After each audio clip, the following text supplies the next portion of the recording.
lovely drum machine.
This is Raya's professional tabla electronic drum machine. You can get them online.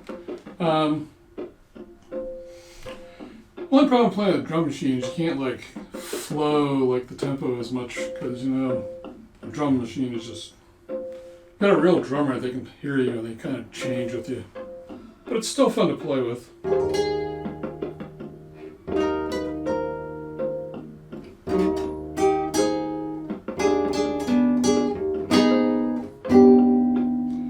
This is that double harmonic scale that I talk about, 50 steps of guitar playing, guitar greatness. It's probably my favorite scale to play in.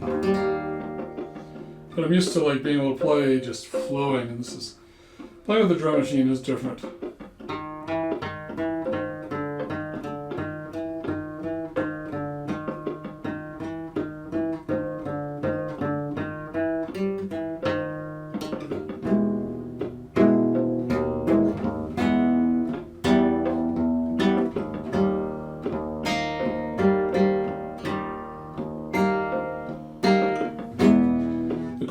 about the double harmonic scale, you know, I just played a F major, so you got the A there, but it also has a G sharp, so technically it's not an F minor, it's something else, but practically it's an F major and a minor.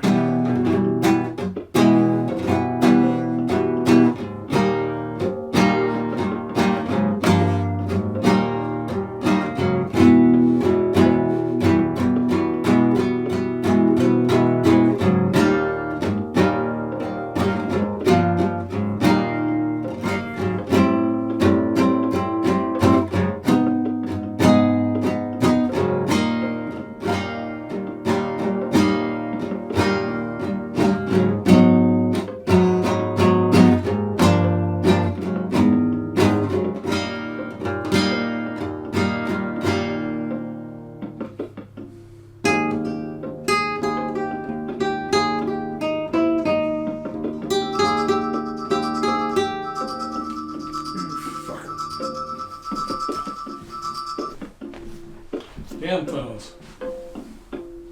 Oh, I hope I didn't swear there, but you know, one of the nice things about being a spiritual seeker is you get to speak freely.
Particular name, I'm just playing with the theory. So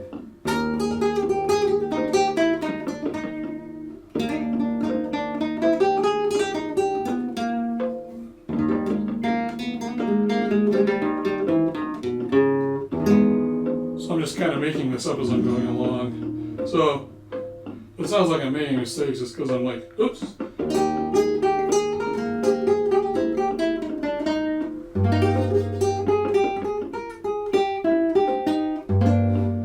Part of my philosophy of life that, you know, you can practice very hard. You know, I've memorized classical pieces and all that stuff and can play them, but I kind of try to live in the actuality of life instead of the thought and practice of it.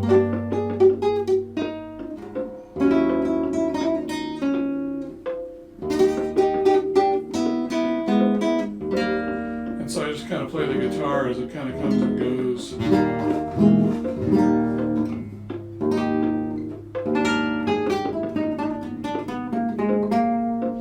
Like if I was to sit here and practice for 5 or 6 weeks on a pattern, like, you know, like a lot of pop bands do, I'd be like, but I'm sitting here kind of, oh, I can do this and I can do this. So it's a little slower.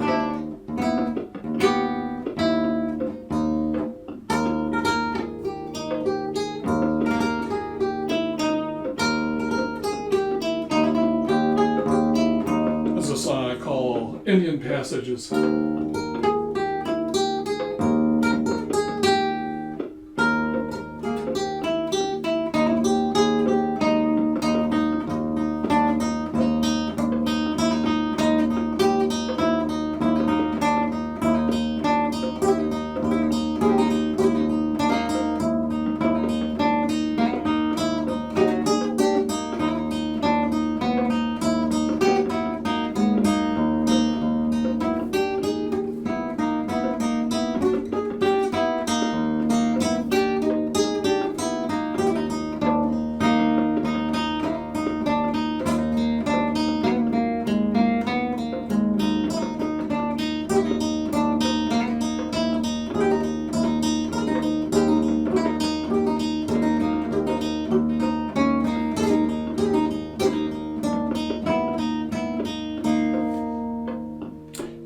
cool thing about music is, let's see here, reading this upside down. There's all this feeling that you put into it, and yet it's a mathematical, logical system at the same time. So it's like, being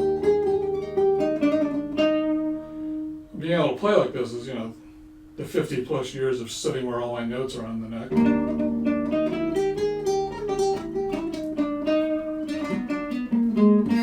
But I still can't play and talk at the same time. But it's really interesting. It's like a lot of science these days is math, based on mathematical things, mathematical formulas, and it's separated from religion and belief.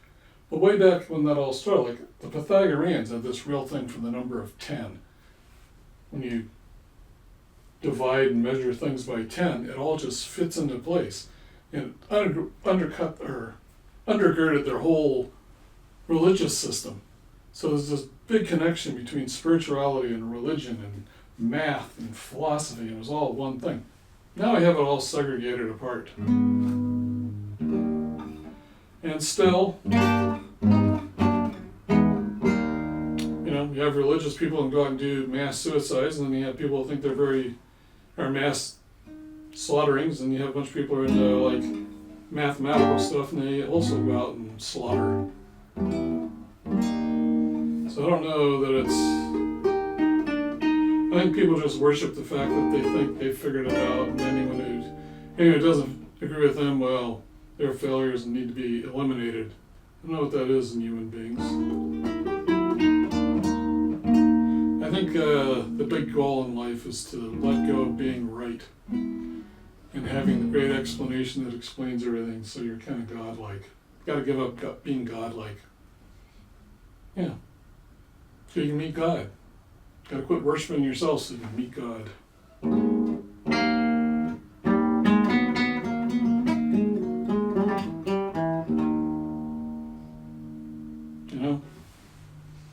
You're going to die. All the friends you think you're going to remember you are going to die. All your family's going to die. You might get your name written down in a book, but that's not you. That's just a bunch of people's opinions of your name. It all goes to dust. To me, it's like the question is, can you get here and live in this life in the eternalness of it instead of your thoughts and opinions of it?